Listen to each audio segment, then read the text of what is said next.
কলকাতা হাইকোর্টে ফের একবার মুখ পুড়ল মমতা বন্দ্যোপাধ্যায়ের সরকারের।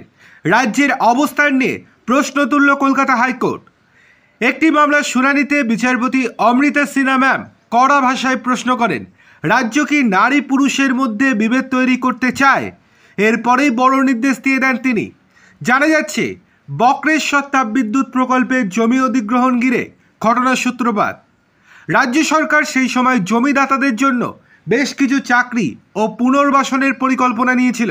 জমিদাতাদের পরিবারে যদি কোনো বেকার সন্তান থাকে তাহলে তিনি এক্সপটেড কোটায় চাকরি ক্ষেত্রে নাম লেখাতে পারবেন বলে ঘোষণা করা হয়। এরপর একজন জমিদাতার বিবাহিতা কন্যা রাজ্যের শ্রম দপ্তর নিয়ে চাকরির জন্য আবেদন জানান। তবে তাকে জানানো হয় শুধুমাত্র পুত্র সন্তান ও অবিবাহিতা কন্যারাই এই কোটার সুবিধা পাবেন, বিবাহিতা কন্যারা এই সুবিধা পাবেন না কোনোভাবেই। এরপর সোজা হাইকোর্টের দ্বারস্থ হন ওই মহিলা। সিঙ্গেল বেঞ্চের তরফ থেকে মামলাকারীর পক্ষে রায় দেওয়া হয়। আদালত জানায়, সুযোগ সুবিধা বন্টনের ক্ষেত্রে রাজ্য কোনোভাবেই লিঙ্গ অথবা বিবাহিত অবিবাহিত বিভাজন করতে পারে না। হাইকোর্ট স্পষ্ট জানায়, মা বাবার সম্পত্তিতে ছেলে মেয়ের অধিকার যেমন সমান, একই রকমভাবে সরকারি কোটার ক্ষেত্রেও এই বৈষম্য গ্রহণযোগ্য নয়। এরপর ডিভিশন বেঞ্চের দ্বারস্থ হয় রাজ্য, তবে সেখানেও সুরাহা হয়নি। রাজ্যের আবেদন খারিজ করে দেয় আদালত।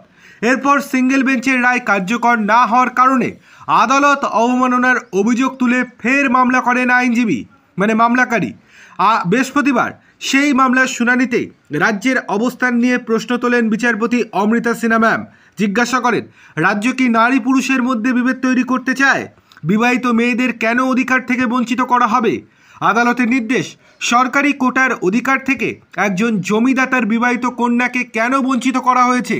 ডিপার্টমেন্ট অফ এমপ্লয়মেন্টের সংশ্লিষ্ট আধিকারিককে হাইকোর্টে উপস্থিত হয়ে ব্যাখ্যা দিতে হবে। 10ই জুলাই তাকে হাজিরা দিতে করার নির্দেশ দেওয়া হয়েছে।